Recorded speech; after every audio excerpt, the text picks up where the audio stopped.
worked. Endoy hasn't worked.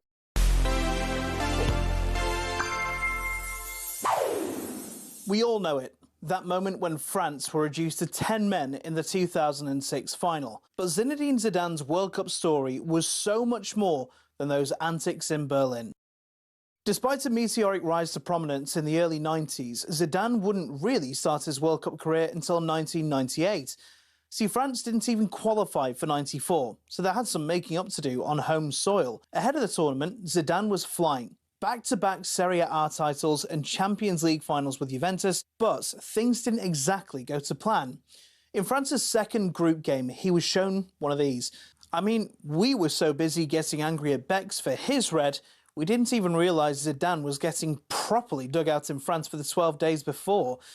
The French public demanded he be kicked out of the squad and sent home, but manager Aimé Jacquet held firm and brought him back 2 games later. After his return, he'd start every game until the final, where he was quite simply brilliant.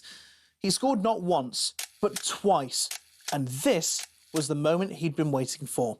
There was national jubilation, and all was forgiven. He was even rewarded with a Ballon d'Or to cap off a near-perfect year. France won the Euros 2 years later, and so were red-hot favourites at the 2002 World Cup. But the table will tell you things did not go to plan.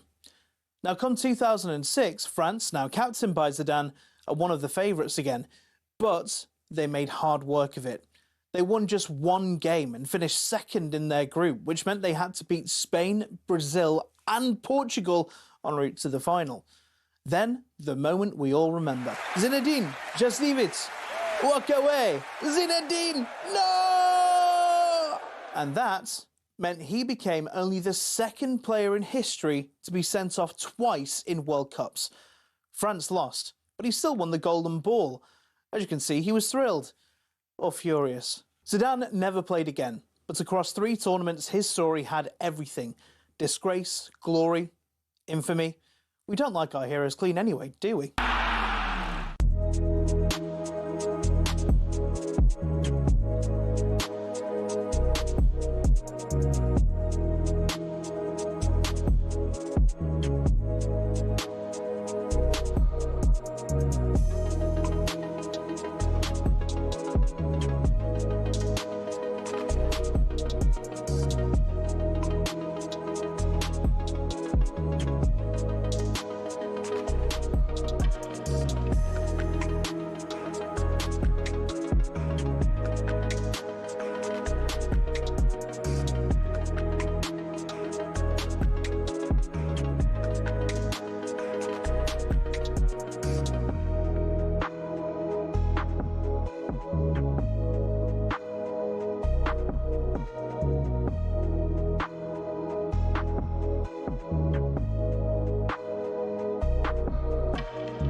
I was ready. I was about to dance. Thing is, Charlie, right? I actually might fall asleep. That's true. If this music carries on, and I'm not saying some of the audience would be pleased to hear that, but there is a grave danger that if someone doesn't do something quick, smart, you might be flying solo, Charlie Baker, because That's it. honestly, Do you know, I need... Max, you know what? Yeah. Do you know well, so last night I played Princess Risborough Community Centre and Chesham Cricket Club. Go get I'm on a high from those gigs, I bet you are. I bet you are. That's the heights I'm playing at the moment, right? That's like that. Is that like basically that's the home counties version of the Palladium and the O2 in one night? Exactly right. Thinking? I did that double last night. I'm on a high from that. I've come in ready to give my all to this show, as always, and now I'm in a slump. It's like people don't listen to us. I mean, I think some people do listen to us, but it's like people don't listen to us. We know that record numbers of people listen to us for a record amount of time. But what I'm saying is, people don't listen to Yeah, us. people are saying, give us a shout out to the Bromley fans going to Grimsby. No, we don't do shout outs, especially not to this music.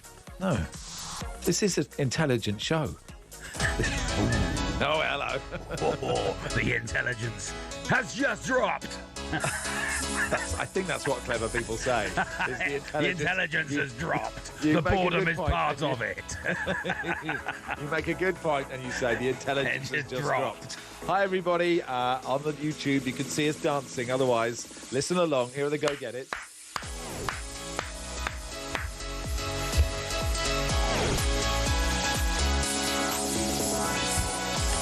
Good morning, everybody. This is the world's biggest sports radio station. It's talkSPORT. My name is Max Rushden. Alongside me, Charlie Baker. Charlie, this is just any warm-up. This is the double award-winning, award-retired warm-up, Max, on Saturday, the 7th of March, 2026. And at 12:15, it's Mansfield v Arsenal in the FA Cup 5th round. It's a talkSPORT exclusive. Presented by Faker Others. Commentary from Jim, Torquay United Proudfoot, and former England striker Darren Bent, the OB producer.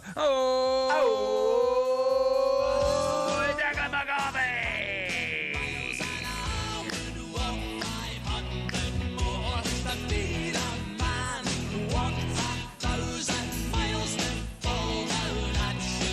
Go get it! And then at 12:30, it's Hull v Millwall in the Championship. It's a talkSPORT exclusive. Presented by Natalie Sawyer. Commentary from John Dunn and former Wolves goalkeeper Matt Minty Murray. The OB producer. It's John Dunn. Dun dun dun dun dun dun dun dun dun dun dun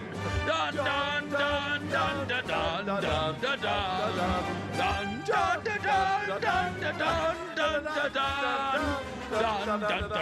dun dun John Dunn. Go get it.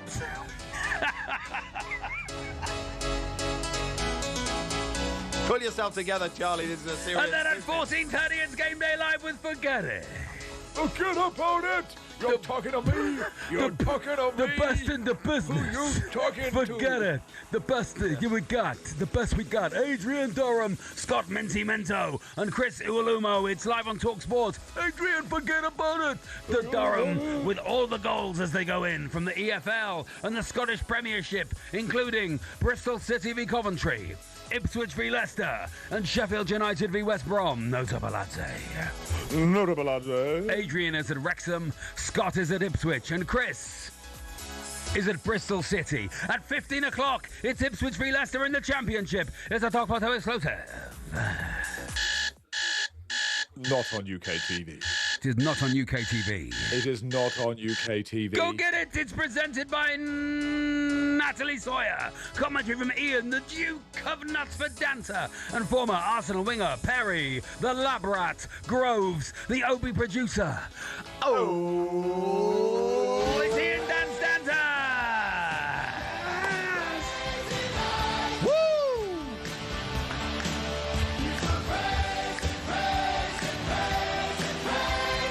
Go get it! And then at 17:45, it's Wrexham v Chelsea in the FA Cup 5th round. It's talkSPORT, presented by the best in the business, Adrian Durham. Commentary from Joe Shannon and former Manchester United captain Steve Bruce. The OB producer for the final time is... it's Sal Ahmad. Spinning around, move out of my way. I know you're feeling me 'cause you like it like this. I'm breaking it down, I'm not the same. I know you're feeling me 'cause you like it like this. Go get it! And then at 20 o'clock, it's Newcastle v Manchester City in the FA Cup 5th round. It's on talkSPORT. Oh no. Commentary from Adam Bridge. Yes, here we go. And former England striker Dean Splashton Ashton, the OB producer. It's Adam Bridge.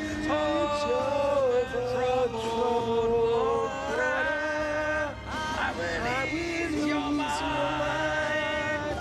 like a bridge over troubled water.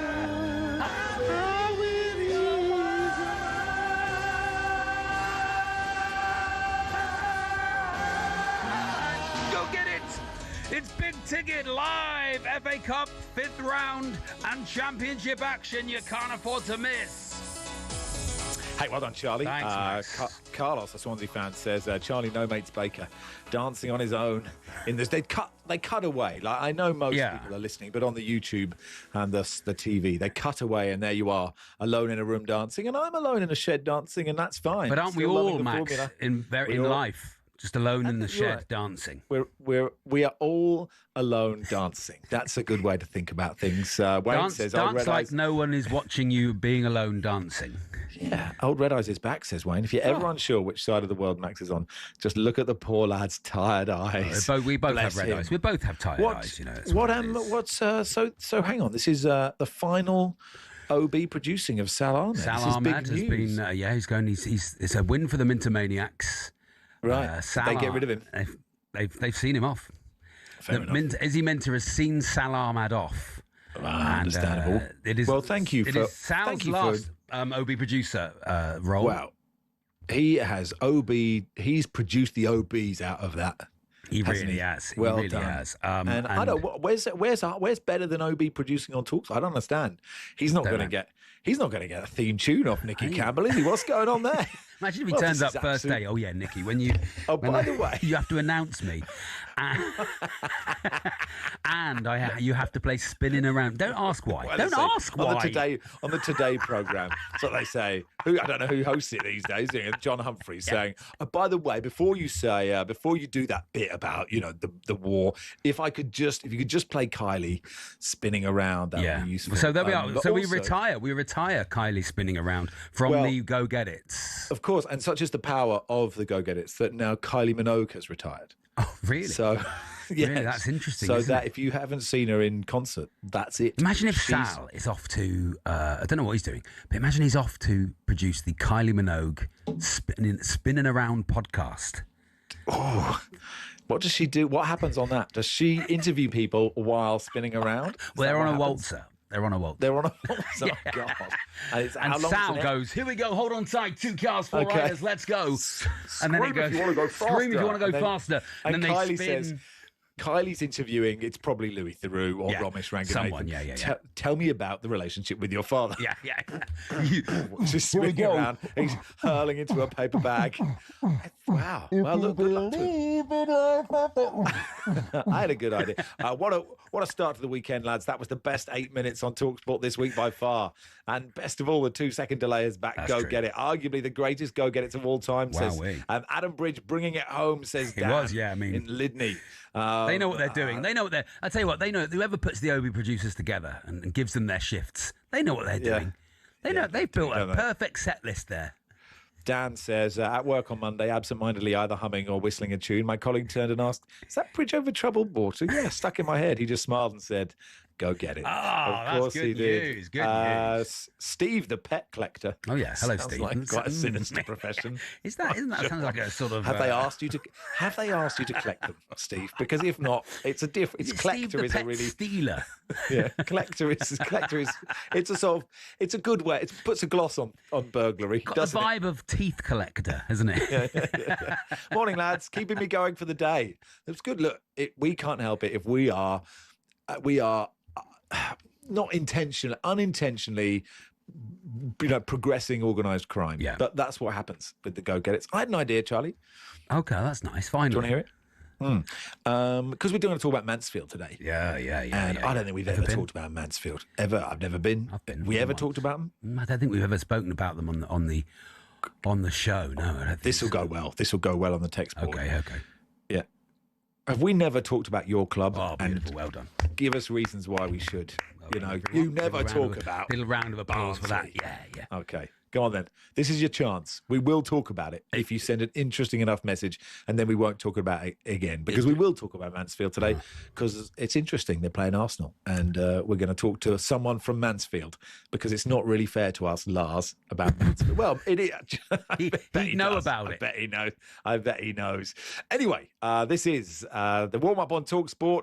In association with Travis Perkins, Bowling Trav, doing what matters for the trade. Find out more at travisperkins.co.uk or download the app Quaker Wafari next.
So it makes it more interesting, I think, Simon, for fans of other clubs. That's the bottom line. Yeah. If it was all to finish today and this was in operation now, You'd go all the way down to 17th of Norwich in the league with a chance to get into the 8th spot.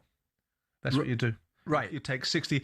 You take it opens up. Yeah. You take 66% of the league as it sits now. 18 clubs in this league could have a reasonable shout to make a claim for getting 8th spot, because there's 11 games to go in the conventional season. There's 6 points between Derby in 8th and Norwich in 17th.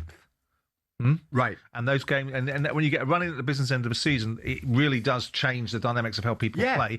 All of a sudden, you've got 66% of the league having something involved. Then you've got the other 25%, or 35%, sorry, sort of going to the Gabby Bongle arithmetic school, the other 34%, which would be fighting for not staying in the division. So you've got constant jeopardy in a league, which actually reminded me when I was over in America looking at the MLS and how they construct their leagues and how many teams get an opportunity to play in their playoffs and participate in outcomes for themselves. They have something like 60 or 70% of the teams in a league any given season that could feature in a playoff scenario. Right. So it's all Does about... it affect the quality? There's a message coming through there. You're telling me that 8th could end up going to the Premier League. Surely, that ain't good in terms of the quality of the club that's going to go up. There's nip and tuck. More often than not, when you finish 6th in the league, and we went up as a team that finished 6th, there was the points total, I think West Ham finished behind us and Wigan finished behind us in the league, and they were like a point difference. So tell me there's a point difference between...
Morning all, it is the warm-up on talkSPORT. Max Rush and Charlie Bake here until 11. Mark says, I've just seen Charlie by himself for the go-get-it. It was like watching a poodle all on its own, chasing a sausage around a slippery kitchen floor. I do like having sausages. a great time. I love sausages. For itself.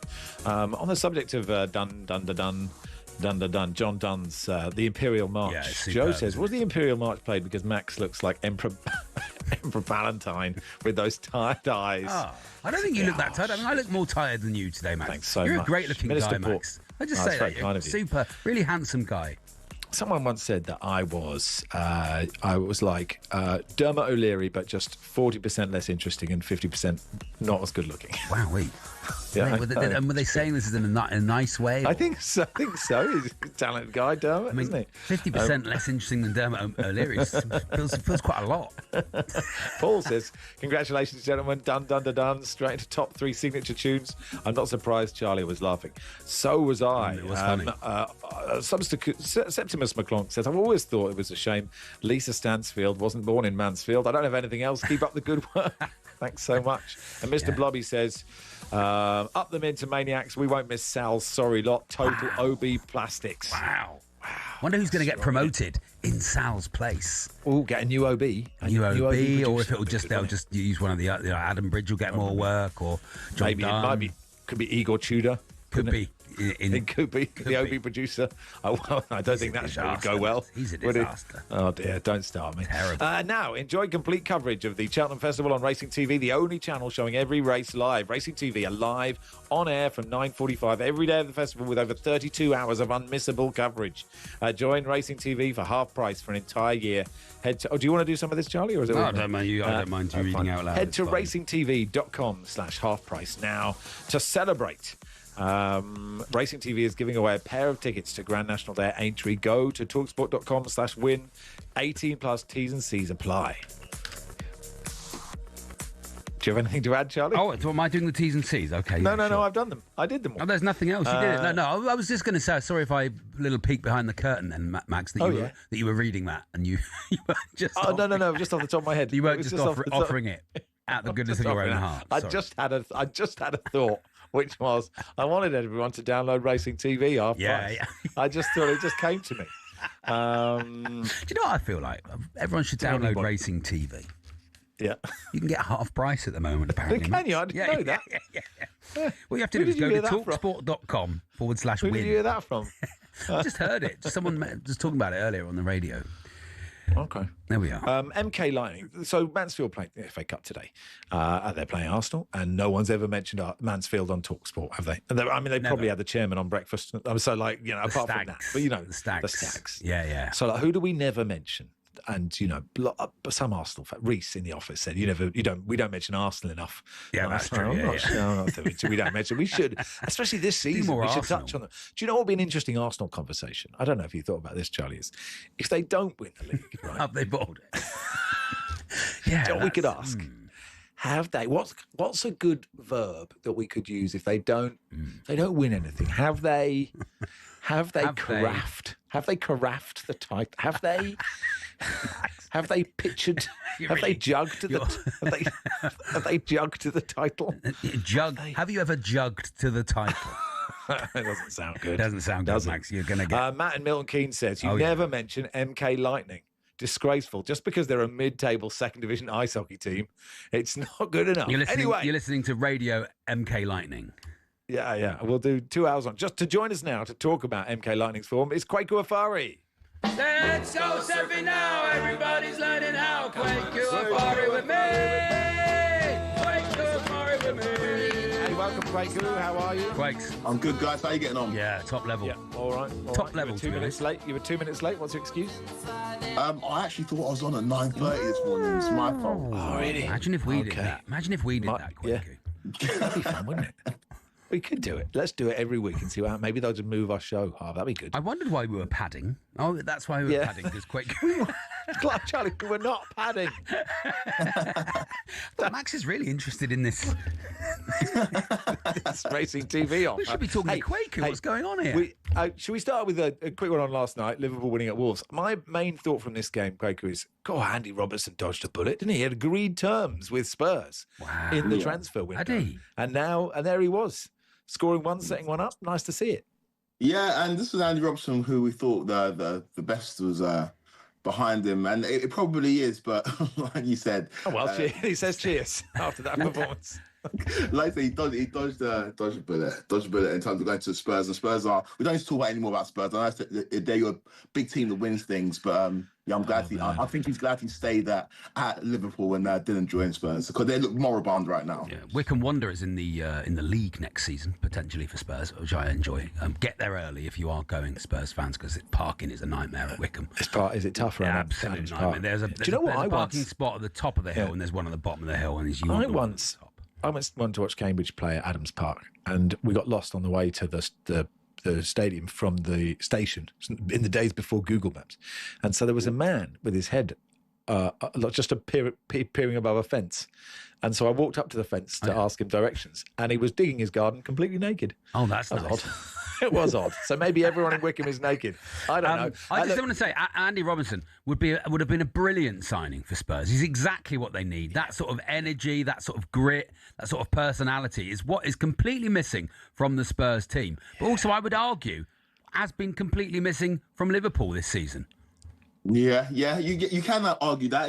He's obviously aging. Last season he he struggled in parts, and this season it's been more of the same. But I just don't know if anything could save Spurs, really. I don't know if Andy Robertson going to Spurs will change anything in that dressing room. It seems pretty toxic there right now, and yeah, they're in a very difficult situation that a lot of football fans are enjoying.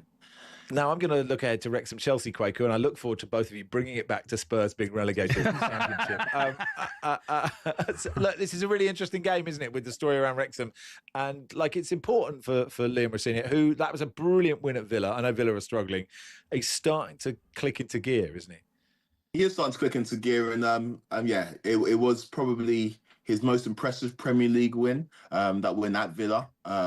And the FA Cup is important for Chelsea this season. They haven't lifted that trophy since 2018, lost a number of FA Cup finals. And so to get his hands on silverware in his first season will go a long way in I don't know, silencing some of the doubters who aren't too sure on Liam Rosenior as a manager and as a manager of a top level team. But this is a Wrexham team that are in form right now, and we all know the Wrexham story. It's well documented. We've seen the documentaries. We've heard the narrative. We've heard the story, and they're in good form. They've won 4 out of their last 5 games in all competitions, and they're no mugs. And Chelsea will have to be at their very best to get a win in this one. But I do expect Chelsea to get a win in this one. It won't be comfortable, but I'm going for a 2-1 Chelsea win. Yeah, Wrexham have a player called Ollie Rathbone, who is like one of those brilliant footballers that you just want to watch play football, like a playground player, but just proper Premier League footballer. But also Phil Parkinson, he has the sign over Chelsea. He beat them when he was Bradford manager. Do you remember that? They won 4-1, was it? 4-1, 4-2, something like that. Mourinho tried to shake his hand before 90 minutes when it was 3-2, and he wouldn't do it. But yeah, and I think he's got another win over them somewhere along the line as well. So he's got it over Chelsea, Kwaku.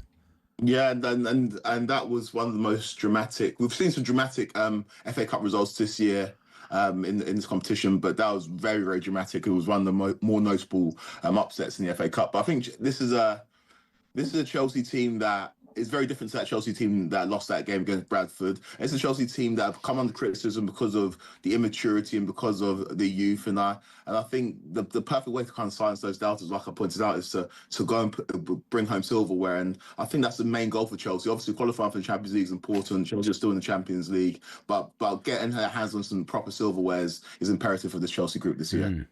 Quick one on Newcastle City, who meet for the 5th time this season? Yeah, they played twice in the cup, and they played. No, it's fourth. Oh, maybe no, fifth. It is fifth. Yeah. They will play twice in the league, you presume, wouldn't they? But I don't know if it's happened yet. But yeah, yes, it is 5th time. This is a difficult game for Man City, who are kind of reeling, and I know that we're making a lot of results in March at the moment, but the title race is such that if you drop points against the Nottingham Forest in the league, lots made of it, and it happened to Arsenal and it happened to City midweek, and Newcastle are off the back of a very, very good win over Manchester United, down to 10 men for the majority of that game, and managed to eke out 3 points in that. So Newcastle will be full of confidence at home, can get the fans behind them, and again, Newcastle tasted silverware last season. They'd love to do it again this season, and this is a Man City team that, despite the fact that they're on a decent run before the draw against Forest, they have shown vulnerability. So I actually do fancy a Newcastle win this one, strangely. Interesting. Hey, thanks, Kwaku. Thanks for coming on. Thanks, Kwaku. Cheers, guys. Take care. Kwaku Afari there. People noticing who are watching how high up Kwaku's microwave is. You can watch it on YouTube, can't you? Does Kwaku want to put his mic? It's interesting to know, how do you bring in listeners who can't see to know that his microwave was... I think they would be interested in how No one's interested in any stories about microwaves. Is that right? Okay. I don't know anyone who's traded on one of them for a long time. Just good boring point. material. I wish you told me 15 years ago, Charlie, frankly. This is the warm-up on talkSPORT with Travis Perkins. For the latest big trade deals, head to travisperkins.co.uk or download the app.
It's unbelievable. It's unbelievable.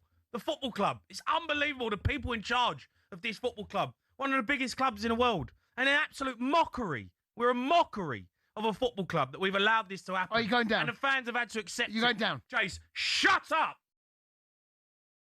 Don't ask me again. Seriously. Like, I'm trying to do a show here. I'm trying to have a say. And you're going to sit there and just try and mug me off for 2 hours. I'm not going to have it. I'm not going to have it. That's a question. No problem with me. It's not my fault you got beat tonight, is it? I wasn't playing centre half. It's so bad. There's no point up, Dave. Don't have a pop at me, mate. Right? I'll have a pop at you if you're trying to mug me off. No, I'm not mugging you off. I'm asking you. It's a simple question. Are you going down? Are you? I can't do 2 hours with you, Jace, if you're just going to be an idiot. I mean, how can I take you seriously? You've got an Ange mask on and a clown mask. What about 3 hours? I can't do 2 hours of calls with you. I can't do it. I can't do it. Just please. It's not my fault. You're rubbish. Please, like, for me, like, don't ask me that question again. All right? Just because. What question? All right, look. I want to hear from Spurs fans. It's obviously a shocking. I'm genuinely crestfallen. Genuinely crestfallen. It's the worst I've ever felt. Do you think you're going down? No, it's a different question this time. Well, how's it a different question? I said, are you going down? Or do you think you're going down? Do you think you're going down?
Tom says paperclip usually does the job. Thanks, Tom. Okay, very nice. Thank Max you, Rushden, Charlie Baker with you until 11 on talkSPORT. Time now to take a look at the latest FA Cup action in partnership with McDonald's. FA Cup update on talkSPORT with McDonald's. Got big McDonald's hunger? Order delivery on the McDonald's app today.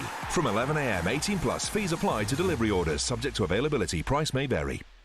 Emily writes, Charlie, on the way to the Mansfield game with my son, Rowan. We were just saying how weird it is to hear Mansfield mentioned so much on talkSPORT. Let's do more of it. Craig Priest is from Mansfield Matters podcast, and he joins us now. Craig, morning, how are you? Morning, Craig. Morning, guys. I'm very well, thank you. Very much looking forward to seeing what happens today. It's a free hit for us. The excitement is building, and you know what? I think everybody that's travelling towards Mansfield this morning will have a little bit of a spring in their step and a little bit of a smile on their face. Yeah, exactly. What you want in the FA Cup. How's it? I mean, as soon as the draw is made, have you had more calls from people saying, for the first time in our lives, we're interested in Mansfield? Well, it's funny because I was thinking about superstitions on a match day, and usually I wouldn't be doing things like this on a match day morning. So if I was superstitious, that would be out of the window today, wouldn't it? But yes, I have. You know, it's so funny, isn't it, what happens when you get into the national limelight. But I'm enjoying it for what it is, you know. It's not often we get to play teams like Arsenal. I was reminiscing with my dad at the last home game, sort of. He went to when we played West Ham in the late 60s, and he didn't get to go with his dad. He just went with his friends. So I'm really looking forward to having that sort of father-son moment as well. So I know there'll be a lot of people like that today as well. So I'm just going to enjoy it for what it is. It is his fault that you are tarnished with Mansfield, right? That's the lot that he gave you. Of course. And you know what? I thank him for it. Yeah, no, and rightly so. You should do, because it teaches you more about life, and you have more fun supporting a lower league club. I always think. Is this talk Mansfield? Says Matt. It is for the next 10 minutes. What's the dream scenario? What's the nightmare scenario? I think that the nightmare scenario would be to pick up 3 or 4 injuries and then really hamper the rest of our League One season, to be honest. I wouldn't... honestly, if you said to me now that Mansfield are going to lose 90-0 today and concede a goal a minute, I wouldn't care. 90-0 would be amazing, as long as we came out with no injuries, I wouldn't be bothered, because it's just about sort of getting through the game and giving ourselves a chance in League One. I think the nightmare scenario is obviously, you know, lose heavily and be embarrassed in front of the national media. The dream scenario is obviously to nick it and get to the quarter-final stage. A goal a minute, though. A goal a minute by like 60 You'd be willing it. By the 62nd minute. I mean, it'd be unbelievable. It can't happen again. It's happened again. It's 63-0. It would make headlines, and I'm all for it. I'm all for the content. Craig, are you good at Mansfield? Good at set pieces? It depends who's taking it. Sometimes we can't beat the first man. Other times we'll nick one. Our problem from set pieces is the fact that we haven't got 2 of our best defenders in Ryan Sweeney and Bailey Cargill available. Ryan Sweeney, the captain, is fantastic. He's got that little bit of that height, that little bit of strength that he needs. But you never know with Mansfield. Nigel Clough is that sort of manager who keeps his cards very close to his chest. He'll say, and I know that he said in the national media all week, that we've barely trained for it. We've barely done anything for it. I imagine yesterday he would have spent a good 2 hours on set pieces. So you never know. If you see Liam Roberts come up for a corner of the goalkeeper, you know we've worked on something. Okay, yeah. I mean, and he's the heartbeat of the club, Nigel Clough, isn't he? We love him. He is an absolute legend in football and at Mansfield. What he has done on the pitch for us is absolutely fantastic. When he came in, we were pretty much bottom of League Two after the Graham Coughlin era, as I call it. Couldn't win a game. Everyone calls it that. Absolutely. We were bottom of League Two, struggling, couldn't win. He's transformed the fortunes. Done really well in sort of skimming the wage budget, getting players in who actually want to play for the club for the right reason, and just transforming us, taking on this upward trajectory now. And, last season I would have said to you that Mansfield were a League Two club trying to sort of dig their heels into League One. Well, I think we're well on course now to become an established League One club. And I think, given the cup run that we've had this year as well, it stands us in good stead for the future. And I know that he keeps sort of having a tongue-in-cheek comment, doesn't he, Nigel Clough, about his wife will tell him when he's done and ready.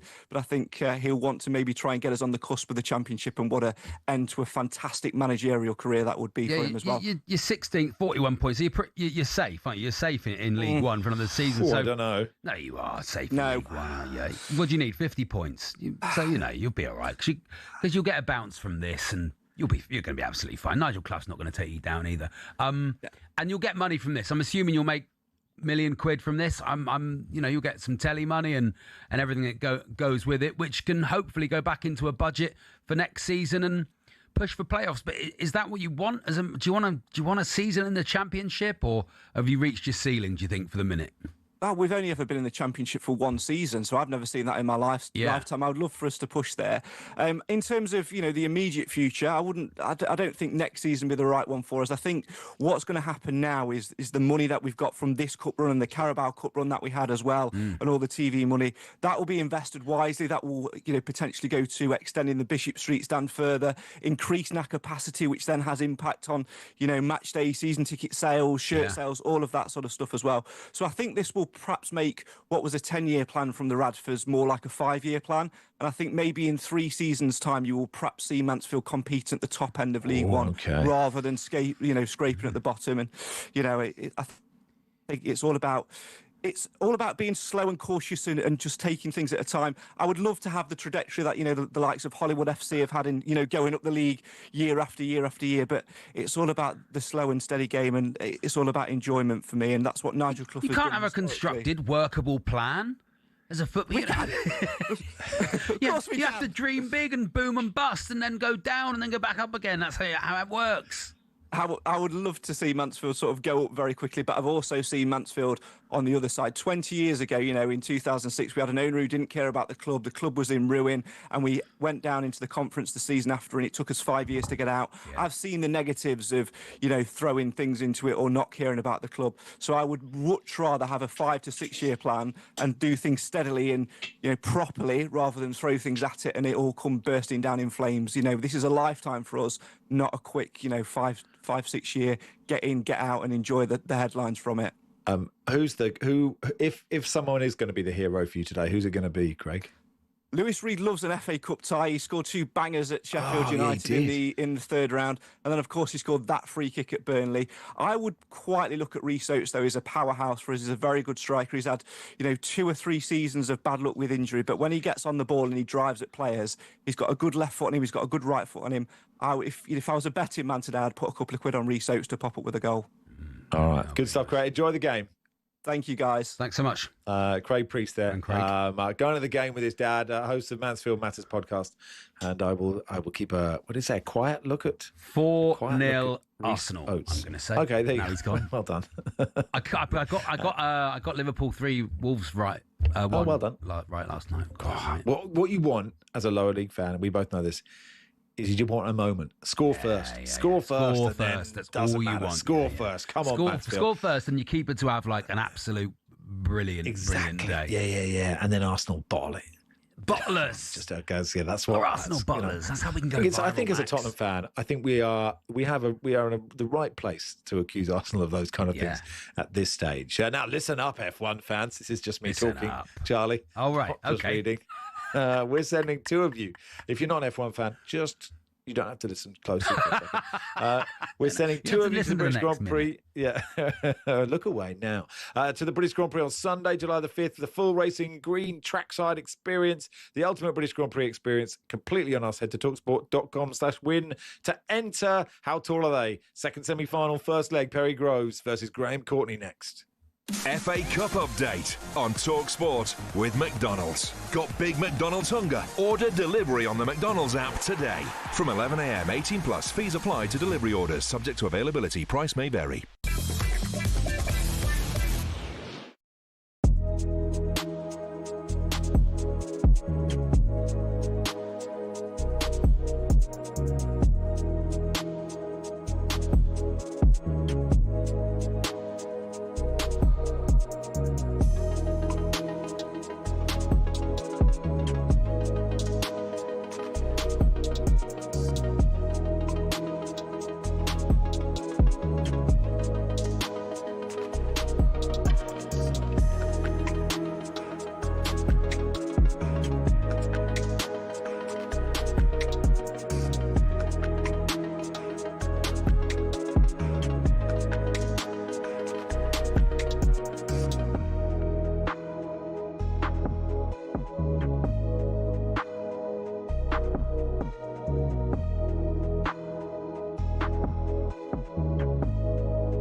I've got lots of Tottenham mates, and mate, they're devastated. They can't watch. They said I couldn't watch it last night. I'm not going to watch it. I can't watch it. Seriously? Yeah, they're getting to a stage where they're so nervous about going down, which I thought about 3 weeks ago. Oh, they'd be fine. So did I, mate. Now, with what I've seen from Forest, what I've seen from West Ham, they're banging it. Right, I'm the same as you, mate, and I bet you Leeds will be looking. Leeds have got to be looking over their shoulder as well. Leeds have got. Solomon and Son. We said, they've got Wolves at home now, but Wolves, they've picked up. They're flying. I was at they played well against Liverpool. Unbelievable. And look, they've got plans tonight. You're doing the game tonight. FA Cup, I'm out for the FA Cup, mate. Well, if like fans of most other clubs, you enjoy what's happening at Spurs right now, and you tune into the sports bar, then last night, by all accounts, was unmissable. I did hear a little bit of it, by the way. Jason was officially playing Keep Me Up with Jamie.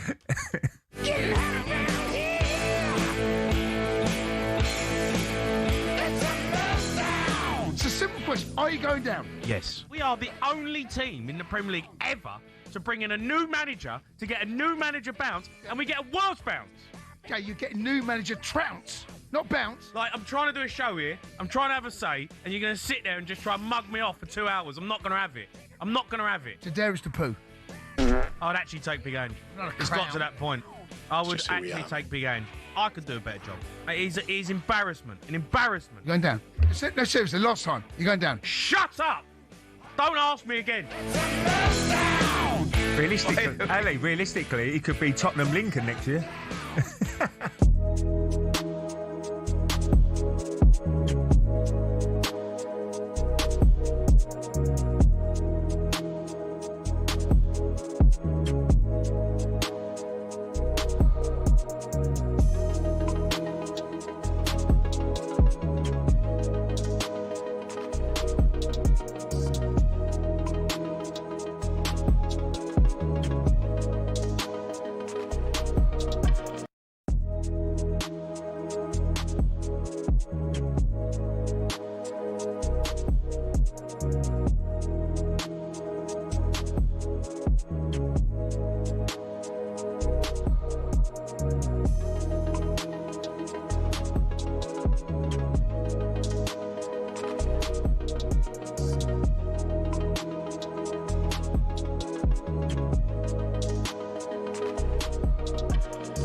And Marble says a goal a minute would be interesting. The ref's supposed to add 30 seconds per goal. So 45 minutes additional time. Another 45 goals. In fact, it never ends. When do you think they'd stop celebrating each goal? The 70-second one. Or if players take their shirt off every goal scored, there'd be no players. You're right. And that was how Mansfield would win, because Arsenal kept getting sent off for taking their shirts off. I think when if it's 7 players and then you have to abandon it. Do you? I think the 4th or 5th player who gets sent off really has to take a long, hard look at themselves. They've seen it happen 3 or 4 times already. Anyway, enough of this, because let's face it, this is bigger than any of the football. It's the second semi-final. It's the first leg. It's Perry Groves versus Graham Courtney. Let's bring out Perry Groves. Groves! Perry. Groves! Perry. Groves! Perry. Yeah. Perry Groves. Welcome, Perry. Morning, boys. Morning, boys, Perry. Arsenal How are you? players wouldn't take their shirts off to celebrate because apparently we're so boring. They'll probably just like shake hands. They find it too exciting. They just probably shake hands, back to the 30s, have a Woodbine, and then kick off. A Woodbine, that'd be If exciting. Arsenal On the win pitch. the Probably league, get sacked it'll for be that.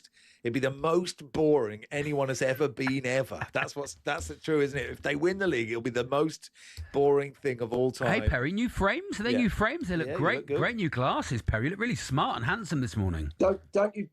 There's two phrases, Chaz, that I've never ever been described of, and I'm 61.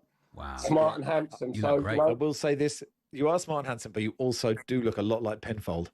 So those two things are good. I think you look great today, Perry. That's not a criticism. Penfold is one of the great wingmen of one of the greatest heroes of our time. It is nothing but a compliment. Yes, Perry? I think I look like someone off Guess Who.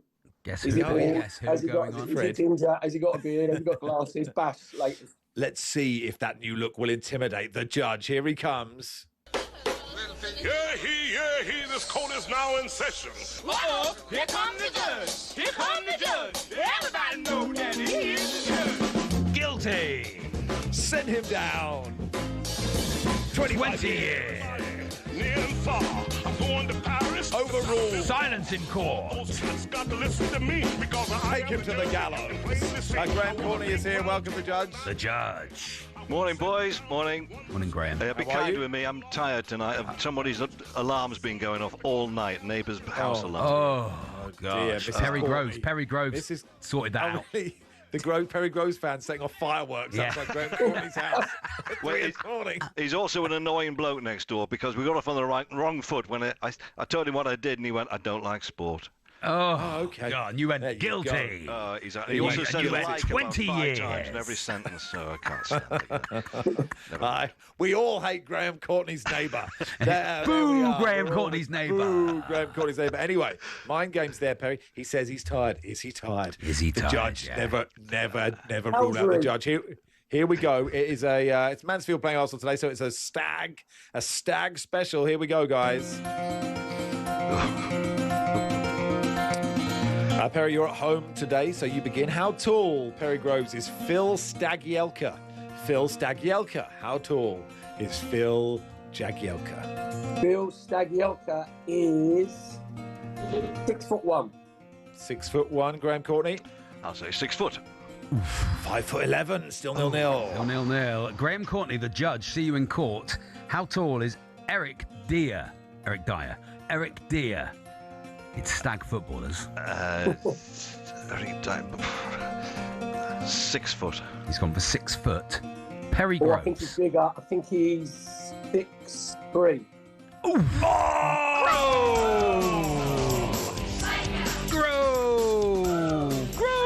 Perry Groves. 1-0 to Perry Groves. Massive. Okay, Perry, back to you. How tall is Barry Fawn? Barry Fawn. How tall is former Everton midfielder Barry Fawn? Barry Horn. Barry Horn. Barry Horn. Barry Yes, Horn. that's who we're talking about. Barry Horn. 5'9". 5'9", Graham Courtney. 5'10". Ooh! Guilty! Send him down! 25 years. Well done, the judge. Silence in court. One apiece. Graham, the judge, Courtney, see you in court. Silence in court. 20 years. Silence in court. Graham Fenton! Fenton! Oh, Jesus Christ! Fenton! Jesus Christ, Fenton! Fenton! Oh, Jesus Christ! Fenton! I'll say Fenton! 5'11". Fenton! 5'11", says Graham. Perry. 5'10". Oh, what a game! What a game! These guys absolutely bringing it in this semi-final. 2-1 to Perry Groves. Insane. That was fun. That was fun to do, wasn't it? That was a good one, wasn't it? Yeah. Okay, finally then, for a 3-1 lead into the second leg, Perry. Almost unassailable. This is huge. How tall is Sam Antlerdice? Sam Antlerdice. How tall? I think Sam Antlerdice is 6'2". 6'2". Graham Courtney. I'll go the other way. 6'3". What a game! Send him down. Graham Courtney would have been if he had an alarm all night. This text says Graham Courtney's neighbour's house robbed and ransacked, but Graham rightly complaining about the alarm, says Phil in Belfast. 2-2. 2-2. His car was missing this morning. Don't know where it's gone.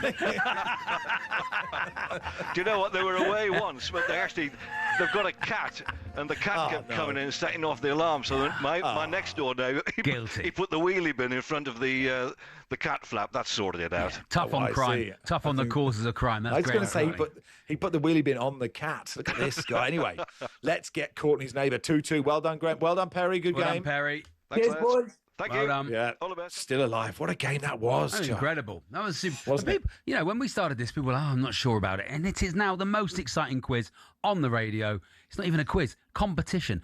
Most exciting competition on the radio. It's the best thing you'll hear today on talkSPORT. It is Mansfield 100%. Wrexham later on. Mansfield Arsenal. Yeah. What am I even doing on talkSPORT? Who cares what the games It was are? literally When written, we've just had that. literally written down in front of me. Just done an interview can't be- about that game. You can't be expected to know. You can't be expected How to am know. I supposed to know who's playing? Wow, that's Well, so it's good. written So down look, in front of you. So both games are still alive, aren't they? Who's in the? Who's it? Quaker and Nice Ladley in the first Love to semi-final. Nigel. Yeah, love to Nigel. Love to Nigel, and so that is perfectly poised ahead of the final. And the final, interestingly, is 25 legs. I don't know why, but that's just how it's decided. Cumulatively, 25 legs. Lance Hivinson joins us in just a second.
David, good morning, mate. First Good of all, morning, how are David.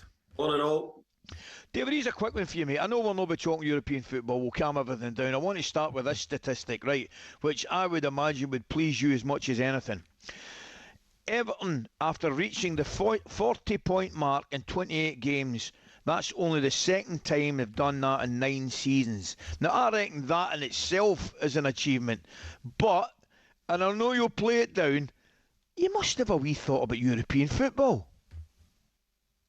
Well, I said right at the start, Coisty, that I said to the players that, we need to try and aim for it and hope that it was possible. In truth, it looked a million miles away, to be honest, at the start. But I have to say, we got off to a pretty good start in the league, and it's given us something to hold on to. We've been up and down, and we're probably just on the outside of European football, if we're honest. But we're not that far away that we couldn't try and make a go of it. David, obviously the Grealish injury was disappointing, but how happy are you now with the competition for places? Beto and Barry are in great form. You've got McNeil and Dibbling fighting for a spot. NDI and Tyreek George. You've got Branthwaite back as well. The squad's looking more healthy now, isn't it? It certainly is. I mean, I have to say, Jack was brilliant for us in the early part of the season. He gave us lots of things which we haven't had, and he helped the team greatly. So we've missed him, and we missed him over the middle of the season, middle of December and January, really, when we had also a few injuries as well. But probably no different to other clubs. But we're just beginning to find our feet a little bit again, and the players you mentioned, they're all beginning to step up.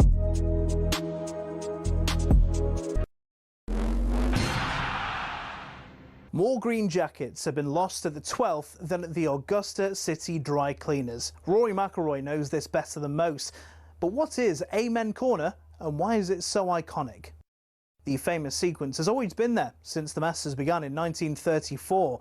It didn't get its name until '58, though, when American sports writer Herbert Warren Wind, on the left, wrote, "At the farthest reach of the Augusta National Course, down in the Amen Corner." He drew inspiration from the 1933 jazz song Shouting in That Amen Corner by the Dorsey Brothers.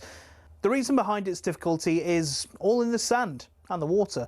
Tournament officials don't even bother to count the balls lost in there each year, such is the sheer number. The 11th, named White Dogwood, is a downhill 520-yard par 4 with a pond to the left of the green and a bunker to the right. Both cause a lot of trouble each year.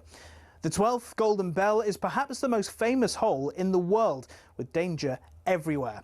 Many aim for the flag, but look, get it even slightly wrong, and you're in the azaleas at the back, or the bunkers at the front, or even worse, Rays Creek. Or you can play it safe and aim for the open green on the left. You chicken. Tiger Woods once said, if you make 4 bogeys from Thursday to Sunday, you're doing well. And the highest ever score on that hole? 13. It's a par 3. Tom Weiskopf in 1980 was the sorry soul. Often the iconic Ben Hogan Bridge is the only thing players enjoy about Golden Bell.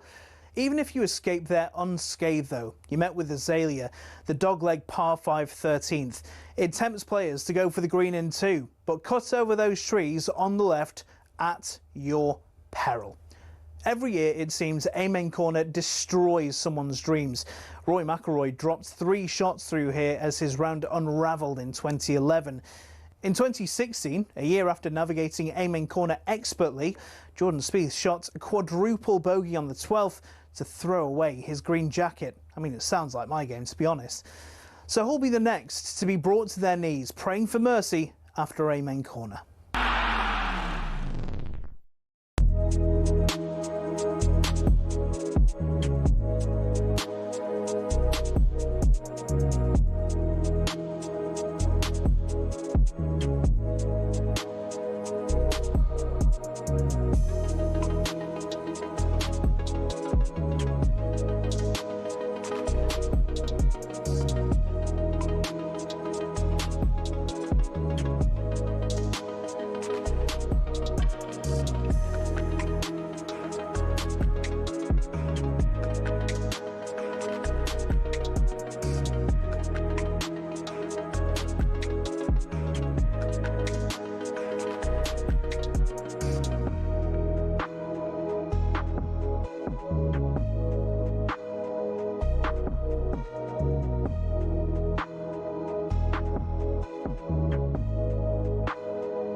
Morning all, it is the warm-up on talkSPORT. Max and Charlie here till 11. Stuart says, please could someone tell the person who suggested Dwight McVeal, veal comes from cows, not deer. Yeah. Just wanted to Young carbs. Yeah, I should have. Young Sorry. carbs. I should have. I shouldn't have got past the strict editorial of me reading the text board and then just reading it out loud. Yeah. But thank you, Stuart. They might as well have suggested Dwight Pork, says Stuart. Well, we can do Dwight York footballers. We can do meat footballers for a bit, can't we? Why not? Meat footballers, Dwight Pork. Great place to start. Now, I can everyone imagine had the had a son. turn. I can imagine the son have used Dwight Pork as a headline in the past. Have you ever wondered how to turn your passion for sport into a career? Is this you Charlie? talking now, Max, or you reading? What's going on? I'm asking you a question, Oh, Charlie. right. Have you ever thought of that? I know talkSPORT presents, it's important actually and good, a special Yes. International Women's Day programme. This is good. Hosted by our friend Shabana Hearn, that brings together some of its most respected on and off air talent to offer an honest, inspiring and practical guide to being a woman in the sports media. You can watch the show now on talkSPORT YouTube channel and the women's football page, so go and watch that, please. It is Max Rushden and Charlie Baker here till 11. Let's look ahead to today's action with Enterprise Rent-A-Car. Destination football on talkSPORT with Enterprise Rent-A-Car. Whatever it is, we're here for it.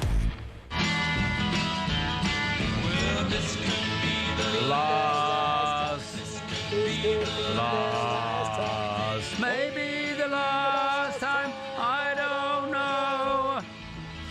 Tried to sing in time there. Did it work? I didn't hear you because I was droning on. Oh, okay, fine. Venison Cavani, James Ward-Grouse. I mean, this is just game now. Game footballers. Game footballers. It is game day, after all. We prefer Route 1, Dwight Pork. Anyway, Lars Simonsen's here. Welcome, Lars. Dave Pheasant, does that apply? Dave Pheasant. There we go. Great news, Lars. It's not even my Fantastic. first language. I Come know. on, here we go. Yeah, thanks for now joining. do one in Norwegian. See how we get it. See if it's. See if it's Let's funny. not do that. Let's not do that. Hey, do you want to look ahead to the games first, or do you want to talk about Igor Tudor for a bit? Is that a trick question? No, let's do some Spurs. I mean, it is absolutely extraordinary what's going on, Max. What angle do you want to attack here? What do you want to talk about? Do you know what? The many ways in which they're bad? Yeah, I still think there is a part of me subconsciously that goes, yeah, but they're not going down. Because it's just, you know, it hasn't happened since, 1975 or something, or 77, I can't remember. But like, Tottenham fans need to really like pull themselves together and go, this is happening. This is happening.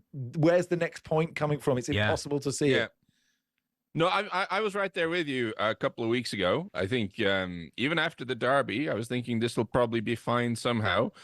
And the performances against Fulham and Palace have not been like cataclysmically bad. I think they've just been regular bad.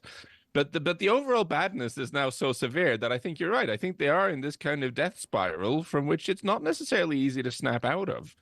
And this is where I think, as absurd as it sounds, I do kind of think possibly they need to think about whether Igor Tudor is the right guy to be there for the rest of the season. And I don't really up until very recently thought that was foolishness. But the more I think about it, whatever else is wrong with the team, we know they have a ton of injuries. We know that there's a lot wrong with how the team's been put together. But they just look completely distraught. They look completely devoid of confidence. They look like they've completely lost their way. Like they don't know how to do anything anymore. I do think they need a character who kind of can inject some positivity into that bunch. Like, weirdly, as unpopular as he probably is after his brief stint here, I think Igor Tudor is quite aligned with the Spurs fans about how they feel about the current Spurs players. I don't think he likes them very much. But I don't think that's necessarily the motivational approach the situation requires. A very tall Croatian man to come in and say, you guys are all terrible. I think they're probably not entirely sure that's what the situation called for. I think there are players here who are not quite as atrocious as they've looked recently. And maybe he's telling them different things behind the scenes, but the signals, the way he's approaching it, like he seems also to, they need a lift, and the lift has not happened. And it doesn't help that, their best players and their captains keep getting sent off or injured. No. Whoever suggested that rogues gallery the other day of teenagers on the back of the bus of players all sat there in their own clothes or in a club hoodie watching the game looking miserable, that was such a bad bit of PR. It looked so bad, I thought. No, it's when you have the injuries, you can't really do anything right now anyway, but if any aspect of any football club needed a root and branch review, I feel it is the Tottenham sort of medical physical preparation department, because you do wonder what on earth has gone on there. But for now, you can't really do anything about them. But you really do need your most experienced or the most highly rated players to not randomly pick up red cards all over the gaff. I mean, that is enormously unhelpful. And again, that makes me think, on the one hand, when you lose a player in the 38th minute of a game, I think broadly speaking, you would almost write off that and say, okay, that makes it very difficult. But Spurs weren't very good ahead of that either. That goal came out of not much. And it was worrying performance. They seem to have completely lost their way, and trying to get someone to rally the troops and give them a little bit of belief in what they're doing, that is absolutely not what's happened so far. Sure, we need, and everyone's thinking it, and I said it ages ago, actually. I think we interviewed him, Charlie. It was me or you or me and Barry. And I didn't think I'd say Harry Redknapp should be the Tottenham manager, but I genuinely think, I really think this now, and I love the guy. Do you? But he's Do you, Max? He's 79. A lot of the players won't know who he is. I mean, they'll know the general vibe. But he's a 79-year-old, and he can bring the energy in. But a lot of those players, Harry Redknapp, I think he was last Spurs manager in 2012. So a lot of those players you might might be have been right. 5. But you take my point. Okay, there'll be 5. Okay, you make a good point. But like, it's mad that that's a situation where you're thinking. I still think that would be better than what's happening at the moment. Like that's where it's at, right? And I respect whatever he's done in football. I agree with what you say, Charlie. It's not what I expect to be saying. When I was watching the Super Cup and Spurs pushing PSG, I wasn't thinking in March I'll be saying we absolutely need to get. Like I'm trying to think of a. And I think DNA doesn't exist, but maybe I'm wrong, Lars. Like, who is the Spurs DNA? Hoddle? Like, who comes in? I don't think this Spurs. I think that's. I mean, Christian Gross. Juan de Ramos won the trophy with Tottenham. No, I don't. I think this DNA stuff. I have no time for it whatsoever. But I to be perfectly honest. Okay. If people are thinking this because Carrick has had an effect at United, I think that's where some of it's coming from.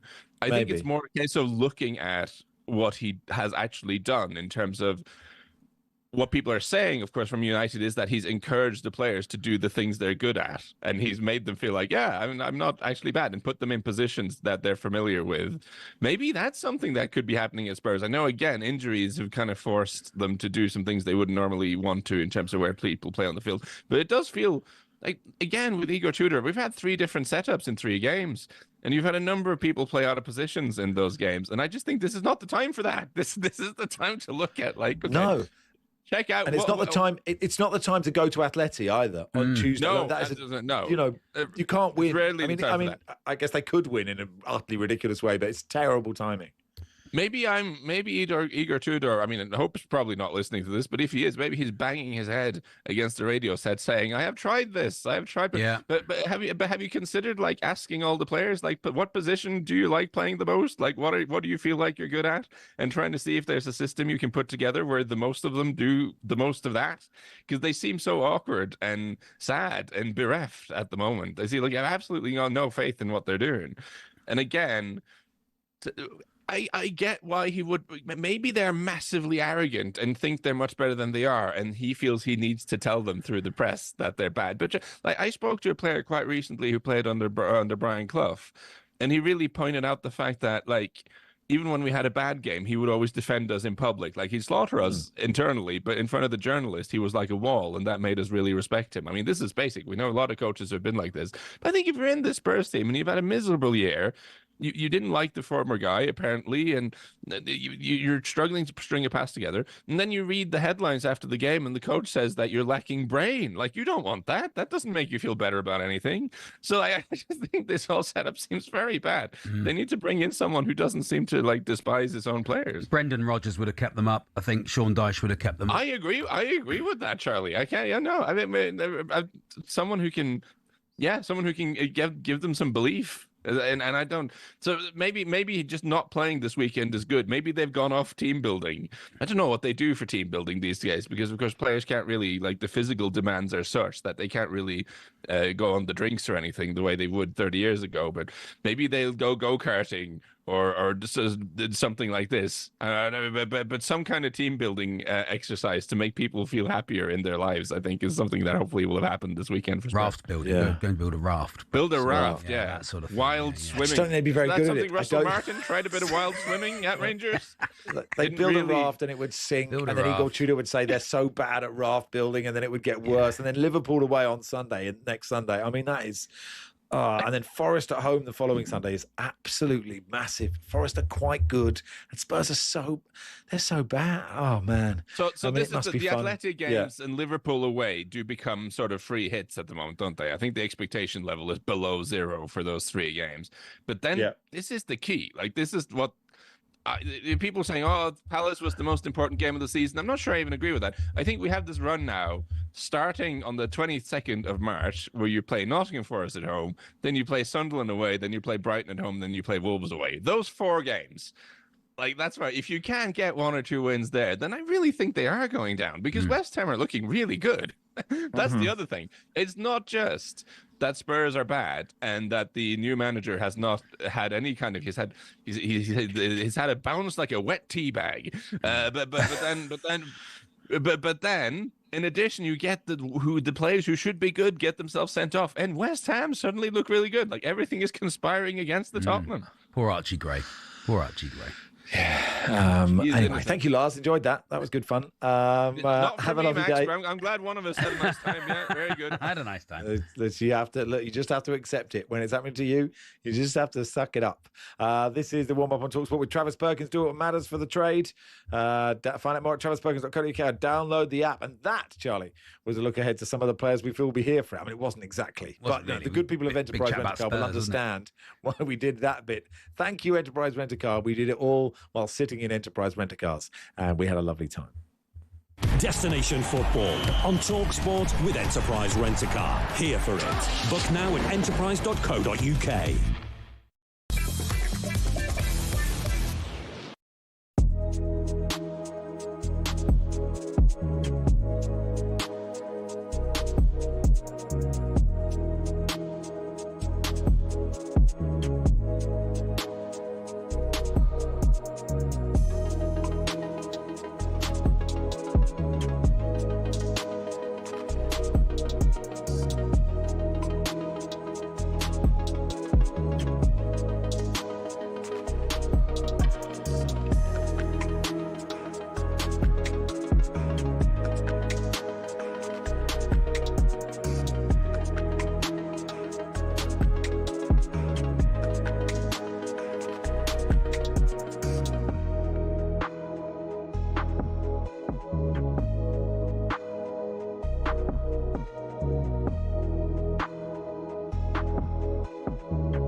Let's go to Lauren, who's Arsenal fan. All right, Lauren?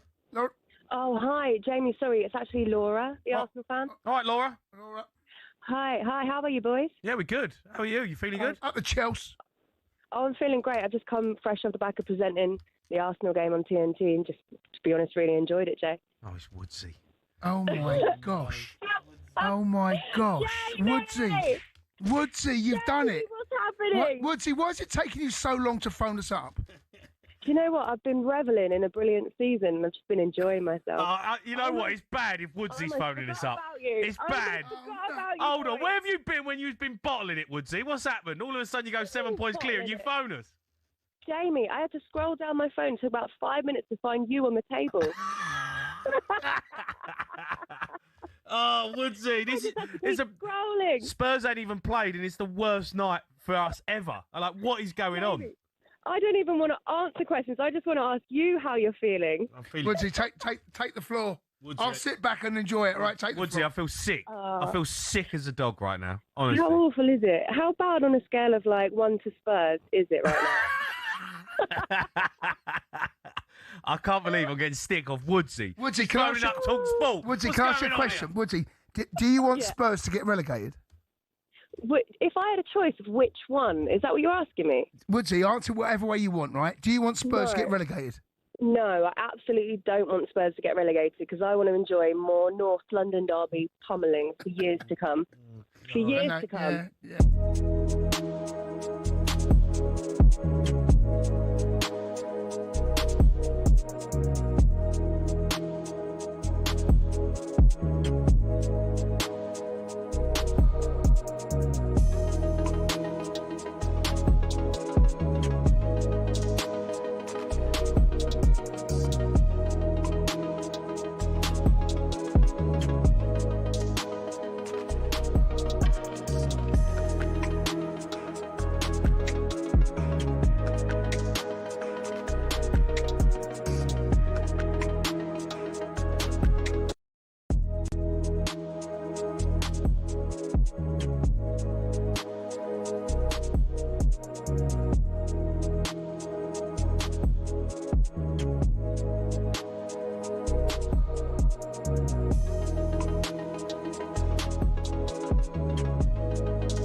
Win a VIP trip to the British Grand Prix on talkSPORT.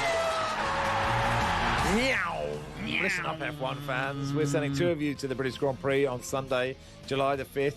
The full Racing Green trackside experience. Forget the general admission. You're getting exclusive grandstand seats, inner track access to watch the drivers roll into the paddock, the patter cake. And we've got the whole day sorted with all-day street food, a fully open bar and more. It's the ultimate British Grand Prix, completely on us. Here's how to enter. Patter cake, Baker's man. It's Charlie Baker for your chance to win. Text WIN to 83338. Text costs £2.50 plus your standard network rate. Or call 0343 418 7260. Lines closed 20th of March 2026, 4 p.m.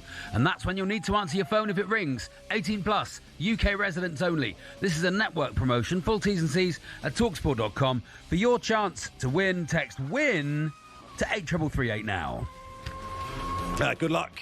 Let's do a bit of Wrexham. They play Chelsea today in the FA Cup. Rich Fay is co-host of the Wrexham AFC podcast. Joins us now. Hey, Rich. Hey, Rich. Boradar, thank you very much, chaps. Boradar, yeah. Sorry to keep you waiting. How are you feeling about the game, please, Rich? Yeah. Come on, Rich. Very excited. You know, it's one of those matches that we've not really had yet during the takeover. We've played so many high-profile games, but we've not had a chance to play against one of the Premier League elite, the world champions, as they call themselves. So I'm very, very excited. Who's the higher-profile team, do you think, these days? Wrexham or Chelsea? It's got to be us, hasn't it? I think so. Maybe eyeballs-wise. Who knows? That's a good question. It genuinely is. Yeah, it's going to be fascinating to see what the actual sort of reception's like. And, you know, again, in North America, we are as big as any other football team. So it's still bewildering that we're in this world where Wrexham are, you know, prime time, and we're the team that people love to talk about, and, you know, people hate us. And I absolutely love it. Yeah. I love being hated again. Talk to me about Rathbone. He's one of my favourite footballers at the moment. Basil Rathbone, the greatest of the Sherlock Holmes, one for the kids. He is just one of those players that you watch and go, that's why I like football. That's why I love the game. He's what a footballer should look like as well, isn't he? With his curly hair. And he's like a reincarnation of Mickey Thomas, honestly. It looks like he's come straight from sort of the 80s and the 90s. And fans love him because it's one of those stereotypes, but he just plays like a fan should play. He gets the ball, he runs forward, he has a shot from distance, and he just doesn't play with any fear whatsoever. And again, he's one of those players where people always point to Wrexham and say, look at the money you've spent. But people like Ollie Rathbone had never played at this sort of high level before. And right now, he might probably get Wrexham's player of the season. He's been that good. He missed half the season of injury, scoring goals every week. And that is what we've got a lot of. We've got a lot of heart and character and a lot of money, of course. But there's a lot of heart behind this Wrexham story as well. There are lots of people who've got lots of money, haven't they? Yeah, that's true. Phil Parkinson, I think every year people go, well, this is sort of his limit, isn't it? Are you surprised he's still there? And are you impressed with how well he's done?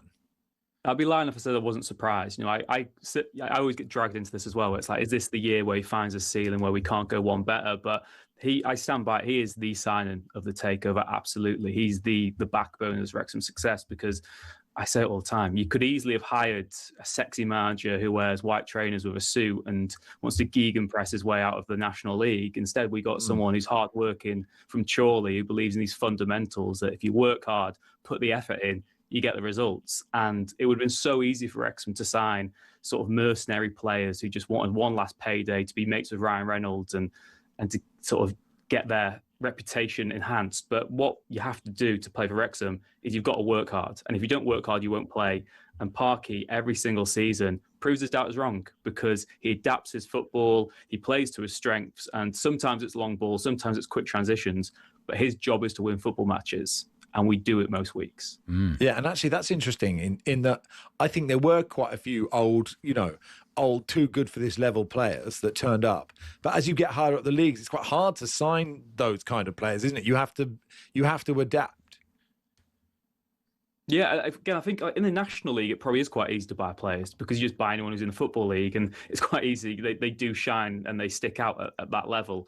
But then the higher up you go, like, so you get to the Championship, you can't kind of sign lots of Premier League has-beens because the wages are huge. And obviously we pay a lot of money, but we've got to a stage now, particularly the Championship, where we aren't the richest team. There's lots of other successful teams who already have that establishment, the ones who've been relegated from the Premier League as well. So, yeah, I think it's the squad building has been really, really impressive this season. And I'm not a Ryan and Rob apologist. I am friends with Humphrey Kerr, so I will say that at the top. So I've seen it from the start, and I know how it's been going. But What annoys me is this people, the jealousy and the envy of the Hollywood FC tag is.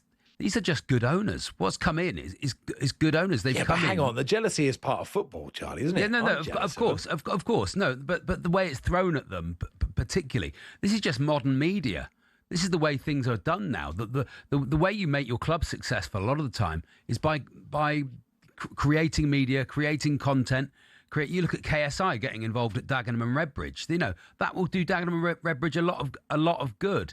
That's how it works. These are modern businessmen. You know, people don't sell toilet rolls anymore and make millions of pounds. This is how you make millions of pounds these days. Absolutely. And again, you know, there's two parts there. Like Max said, that has just been a football fan. If Torquay had Robin Ryan as owners, I'd hate you. Like, let's put that out there. I'd be so jealous of envy. I don't hate but anyone.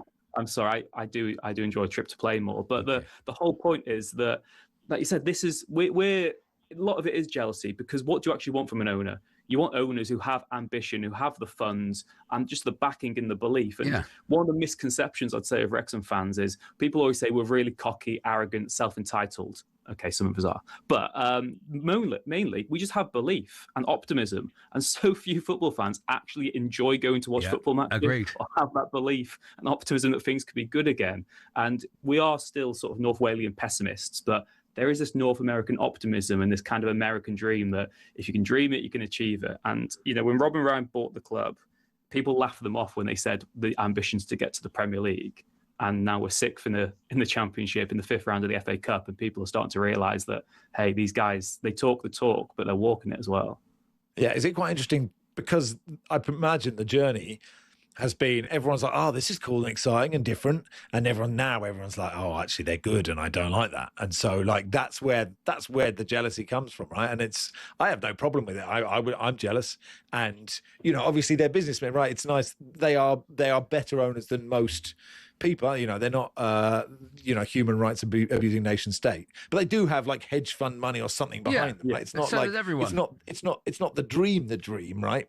But I don't know what that is. What is the I don't dream? know if that exists. Like you said, when you get other teams from the lower leagues to go to the Premier League, whatever, there'll still be lots of money behind it at some point. You can't really do it on a shoestring. I know that there's teams who do it maybe a bit more organically, or they don't have that massive cash injection. But it's not just to get there and have a season there. Wrexham want to get to the Premier League and compete and try and break up the elite. So you need that money. And like you said, in the world we live in of sort of oligarchs and oil-rich states, the fact that we've got the guy from Always Sunny and Deadpool, they're the true villains of football. I find it hilarious. I agree. Hey, look, enjoy the game. It should be fun today. Yeah, I can't wait. Thank you very much. Thanks so much for coming on. Always Cheers. nice to chat. Thank you. Rich Fay there from Wrexham AFC podcast. Matt says you'll always need toilet roll, Charlie. Yeah, I just chose that as I think it was. Who was it used to own Man City and was a toilet roll? Peter He used to Swales? play for the club. And he used to play for the club, and then he became a toilet roll. Franny Lee. Franny Lee became a toilet roll. Franny millionaire Lee. in there. So There I we chose that. I don't know why I chose that. Because look, that's we all okay. need toilet roll. You'll always need it. I'm assuming. Let's use one of those Japanese shower things. They're good. Oh, they get you clean. Oh, good, aren't they? Clean as the whistle you are, Max, after one of them. Absolutely right. If we all have one of them, then you just need one tissue just to dry it all up. Apparently we need to break. Should we Stop stop talking now? about This bum. is when I get an email from someone saying, I think it'd be better if we just had some audio of Liam Rossini, not this bit. Come on, Max. You know, you're 46 now. What toilet roll do you use? 81089. It is Max and Charlie with you until 11. Darren Bent's at Mansfield. So we'll chat to him in just a second. Always time for time difference. Lee Phelps joins us too.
You're going to see me fight with a lot of passion and ferocity. I think when you're boxing a taller guy who's okay with sneaking a little split decision win or whatever else, you have to go and get him. So I'm looking forward to putting it on the line.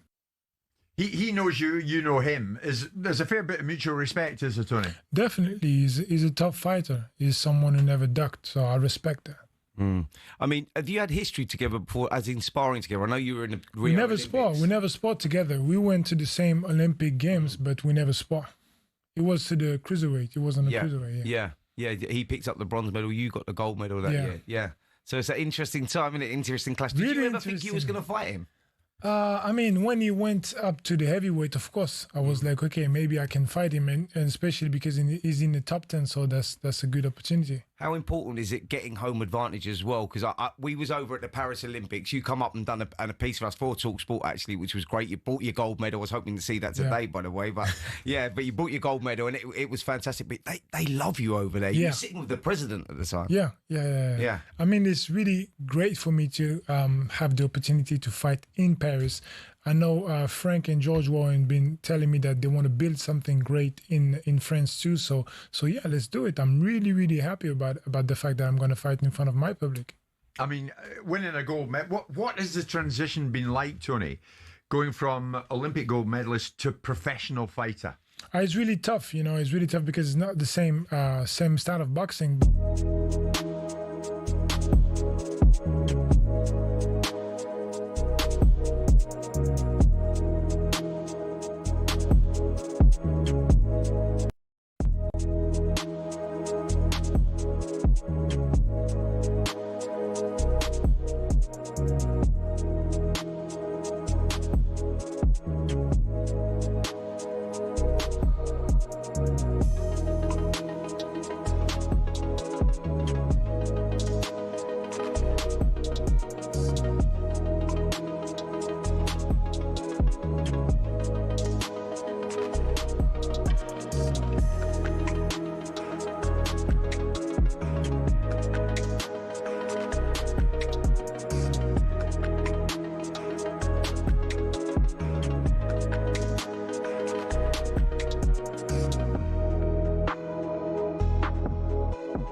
Ian, the Tunbridge Angels fan, says, I'm sorry, I've been in B&Q. Are you still doing meet footballers? Chateaubriand, are you? Oh, that's nice. Very good.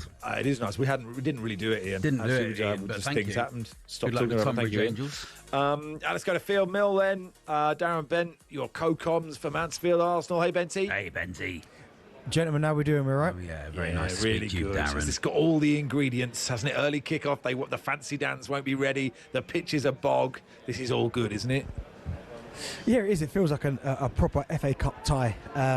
You look at the state of the pitch as well. I mean, it's flat, but it's, you know, I mean, it's actually patches with no grass on it. But listen, that's going to suit, of course, Mansfield. But as I said there, when you get to the stadium, you see the supporters from Mansfield. It just feels like it's got that special FA Cup magic to it.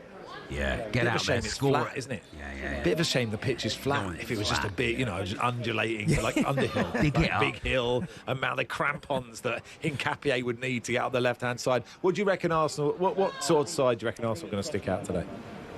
Well, I expect there to be loads of change. I mean, if I'm the manager, I'd be leaving the likes of Saka at home, Declan Rice at home, Saliba, Gabriel. I mean, Arsenal built a squad that's made for these type of situations. They've got big games coming up. They've got the lead at the top of the table, 7 points in the Premier League. They're going well in the Champions League. They're in the EFL Cup final. I think a game like today, and this is no disrespect to Mansfield, you'd expect Arsenal to make wholesale changes, leave loads of their star players behind because they've got, again, no disrespect, more important games coming up than this one today. Yeah, but it's still important, isn't it? Because you've got to keep the momentum going, haven't you, Benty? What's your record, Benty? Were you knocked out by any low-league tin pot clubs ever? I think I got beat, I'm pretty sure, by Wickham when they were, I think, maybe League One when I was at Charlton. Yeah. But do you know what, probably the biggest one, it weren't in the FA Cup, was in the League Cup. I was at Villa and we got beat by Bradford in the semi-final. Remember, they got to the final and played Swansea. What, two legs? Over 2 legs. In 2 legs we got beat. Shameful. Put work into it, Benty. Work harder. Was it Roy Essendower? Was he for Wickham? Was that him, Max? You're good at that sort of thing. Was it Roy Essendower? When Wickham knocked out Charlton in 2003, I can't remember. It was Paul Lambert. Paul Lambert was the manager. Oh, right. Oh, was he? Okay. I don't have the Wickham team in front of me. Cyril Regis, maybe. He had some time there. Well, listen, Ben, we don't have a lot of time. We've got things to do, but we need to know, because you're in the Stuart Pearce role here, what was the last gig you went to, please, Darren? Oh, the last gig I went to, wow, I think it was a festival. Maybe in the summer, but in 2 weeks' time, I am going to the Wu-Tang Clan concert at the O2 Arena. Yes, Ghostface Killer. Yes, there you go, Method Man. Yeah. OD, oh no, sadly he's passed away. Oh, he won't be there. Okay, well, may he rest in peace. Okay, well, we'll get you on in 2 weeks' time, Benty. Yeah, and you can review the Wu-Tang. Favourite Wu-Tang song? Well, do you know what? Just for you gentlemen, because I love your show, I will call up just out the blue to let you know how it went. Oh, I love that. Come on when Stuart Pearce is on. absolutely. Can you take Stuart Pearce to the Wu-Tang Clan, please? I mean, I don't think it's quite got the same. Who's that band that he goes and sees about 4,000 times? Stranglers, yeah. That's He'd it, love the it. He'd love Stranglers. Wu-Tang. Wu-Tang's punk. It's great. Wu-Tang is for the children. Remember that, Benty? Well, next time you speak to Piercy, ask him if he'd like to go. It's Wednesday the 18th. There's still a couple of tickets available if he'd like to come with me. I don't think we can be that go-between. I don't think... Oh, no, we can. We can do that. Okay, right. Okay. We can hook them up. We hook Stuart Pearce up with gigs with other footballers. That's what we do. What a great new show That's that how we is. make money. Deborah Meaden wants to know about the numbers. Anyway, but have a lovely day, Benty. Thank you, Benty. Cheers, gentlemen. Darren Bent there. He'll be alongside Jim Proudfoot and Fay Carruthers for Mansfield versus Arsenal in the FA Cup after us. Now let's look at the latest odds of today's action with William Hill. In the Zone on talkSPORT. Brought to you by Final One Standing from William Hill. 18 plus gambleaware.org. Terms and conditions apply. I need somebody. Bell! Not just anybody.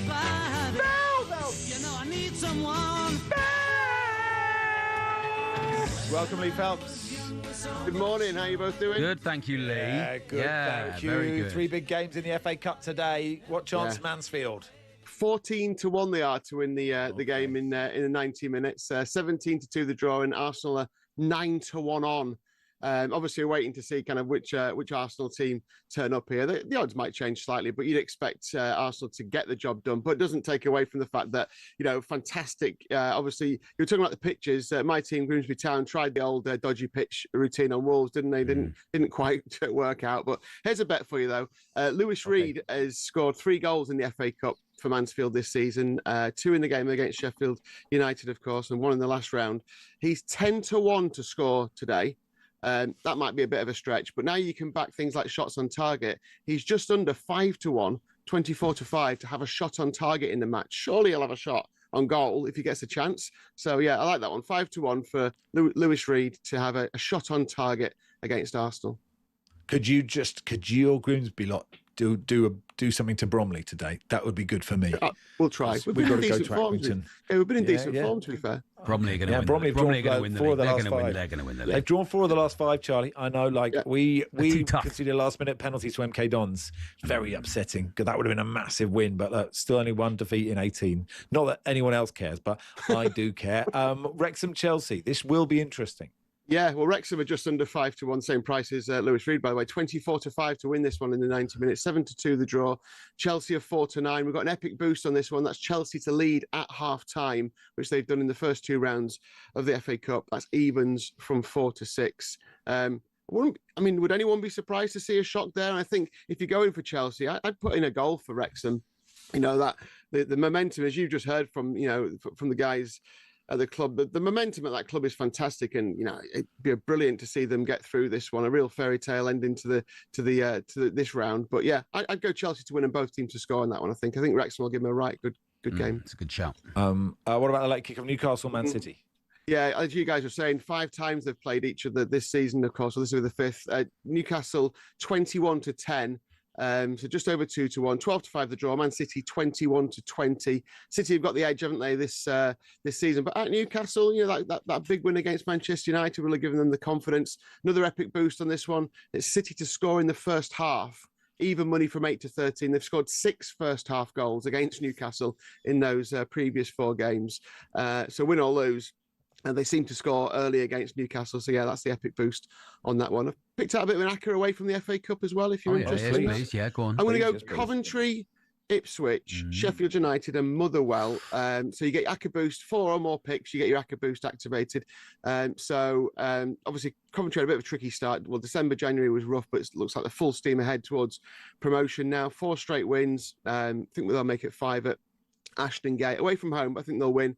Leicester and West Brom both in dire trouble at the bottom of the table, especially after the win last night for Oxford. And they're playing Ipswich and Sheffield United. So I think Ipswich and Sheffield United will both win. And in the William Hill Premiership, we've been talking about it a lot. Motherwell are trying to make it a 4-horse race. Yeah, and they're playing Dundee today. I think they win. If they win, they go a point behind Rangers. So Coventry, Ipswich, Sheffield United and Motherwell, the picks in the ACCA.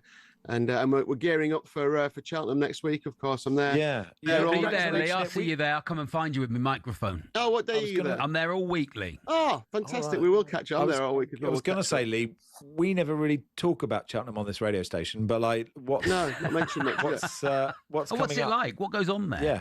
Yeah, just a little bit of racing, I think, and a few people enjoying it. We're there. I'm there all next week. We've got loads going on, of course. The epic. I often mention the epic boosts on the show around the football. We've done quite a few for racing as well. They're really popular. So we're doing 2 a day during the festival next week. The first one. So on day 1, there's always a big offer, isn't there? Any favourite to win on day 1, boosted from 1 to 16, 16 to 1 on to even money. So it's live in shop and on app from 8 a.m. Just to put that into context, at least one favourite has won on day 1 of the Cheltenham Festival for the last 17 years. So stake limits apply as usual, but any fav to win on day 1 of the Cheltenham Festival, boosted from 1 to 16 to even money. It's live from 8 a.m. On the day, of course, so you can get stuck into that one. Today we've got the Imperial Cup, which is a highlight at Sandown. Loads of good racing as on the eve of Cheltenham. That's an epic boost on that one as well. Mondo Man's the favourite to win the Imperial Cup. It's to finish in the top 3. So to finish in the first 3, been boosted from 5 to 6 to 7 to 4, so just under 2 to 1. Mondo Man to finish in the first 3 is the epic boost there. We've got price boosts on the Six Nations, UFC, boxing, and loads more as well. So looking forward to it. Brilliant. Cheers, Lovely Lee. stuff, Lee. Thanks for coming on. Thank you, mate. Thank you.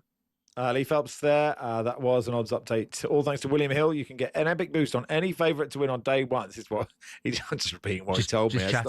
I'm not reading this. Just chatting. I just heard him say something I thought was interesting. On day 1 of the Cheltenham Festival, it was 16 to 1 on. Now evens. Available 8 a.m. March the 10th. And like a favourite has won, Charlie, last 17 years on the first first day of the meet. Really, that's nice. Did you know Motherwell won the league in 1933, Max? That's the last time they won the league. Yeah. Did Andy Jacobs tell you about it? That's not fair, is it? I love you, Andy, of course. 18 plus. Nothing to do Gamble, with me there. Whoa. Gamble aware. Nothing to... reversing out. Paul in Edinburgh says, I'm going to the Wild Hearts in May. Would Stuart Pearce like to come with me? As long as you're a footballer of some repute, we'll make it happen. Always time for time difference. That's next. In the Zone on talkSPORT. Brought to you by Final One Standing from William Hill. 18 plus gambleaware.org. Terms and conditions apply.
Spurs.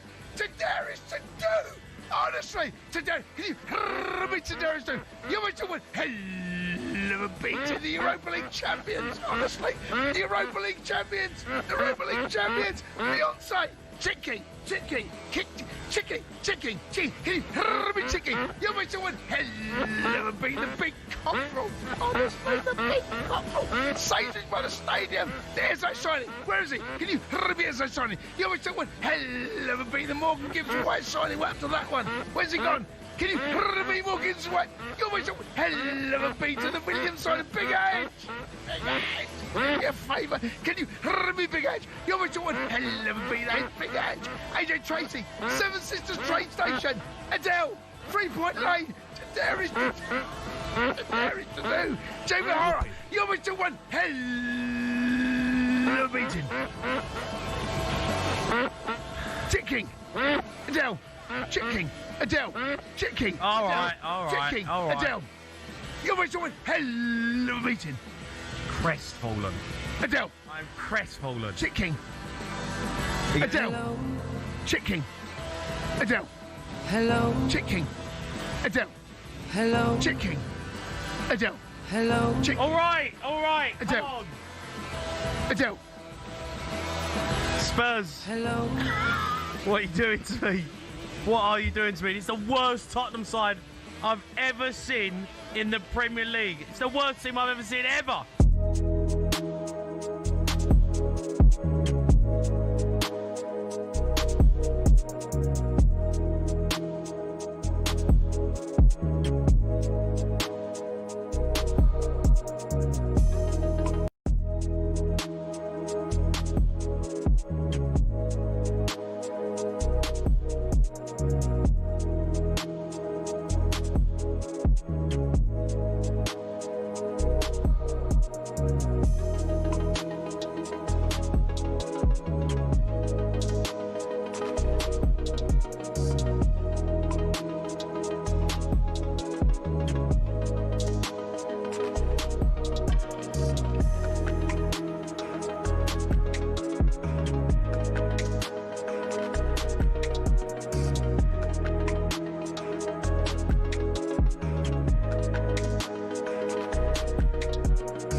Let's go live to Leicester Forest These Services, for there is always time for time difference. Here's your host and scorer multitasking with style. It's Jeff Toppers Peters.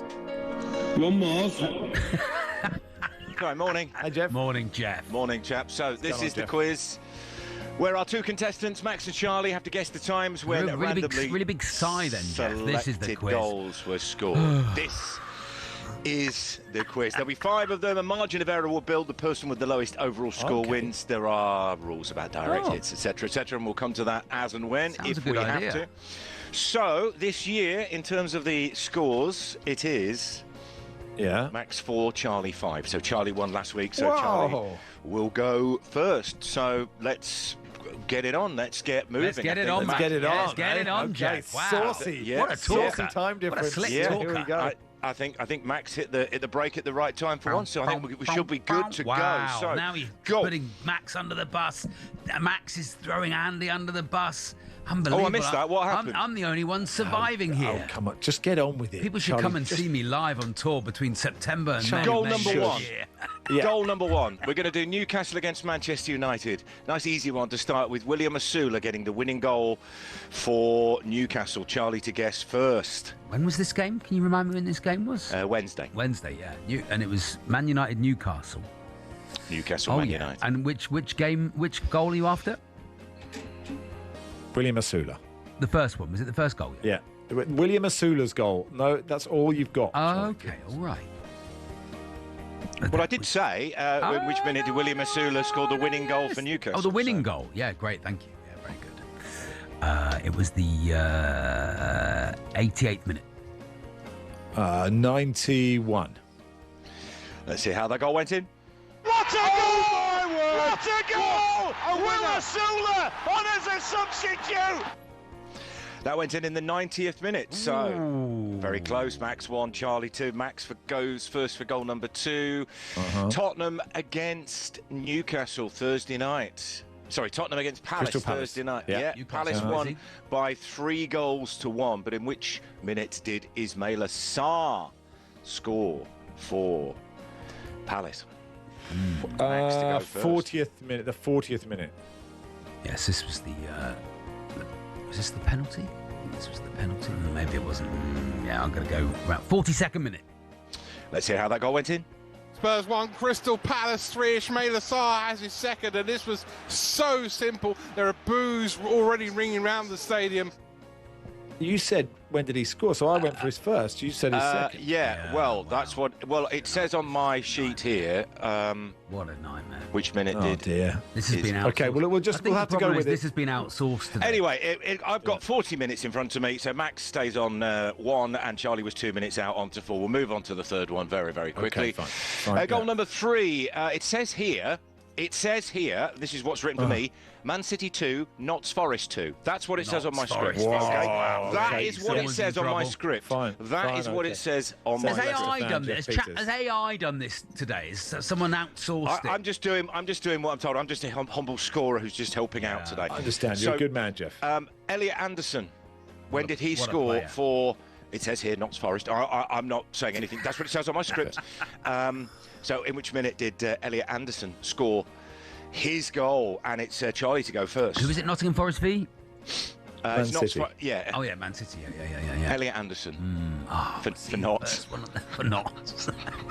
Man City's Elliot Anderson. Well, next season probably yes. I don't know this one. The 47th minute. Stuart Pearson calls them Notts. Elliot Anderson scored in the, I'm going to say, the 65th minute. Let's hear about that goal.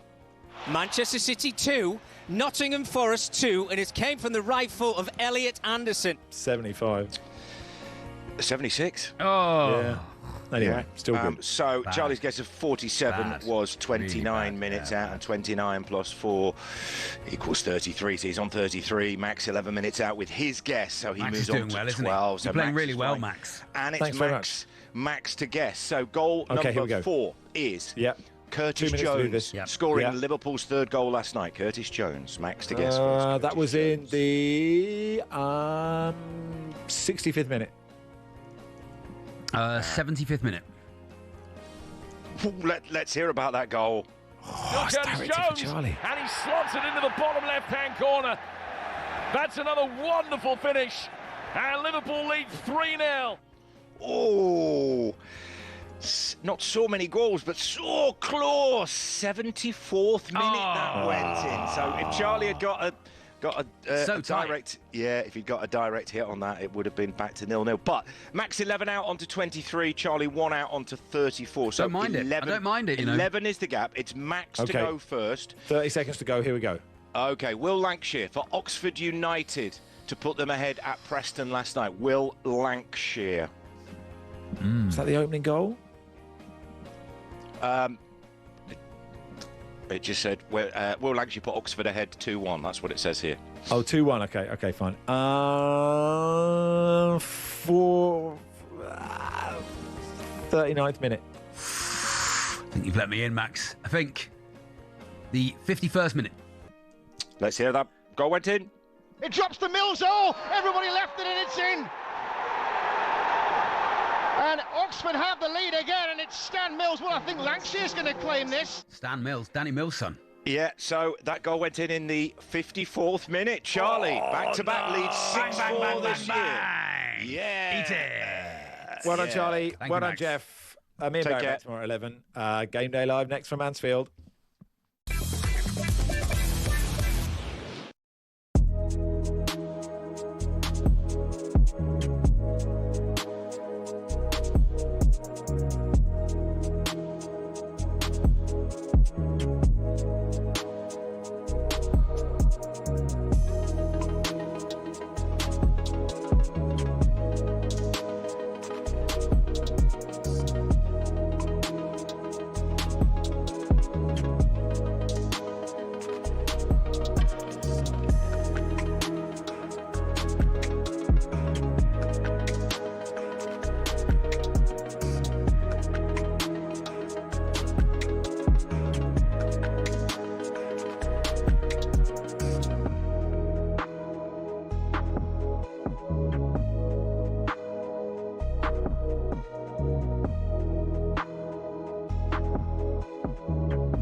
Has the hiring of Edu destabilised the best season in a generation at Nottingham Forest? And how much responsibility does Evangelos Marinakis have to take for it? We understand that he's been told to stay away from the City ground, pending a termination of his contract at the end of the season. I know that Forest fans will be reluctant to criticise Marinakis, but is this a mess of his own making? Because he had a manager who was very successful, almost took them to the Champions League. He started to interfere, and all of a sudden they ended up dropping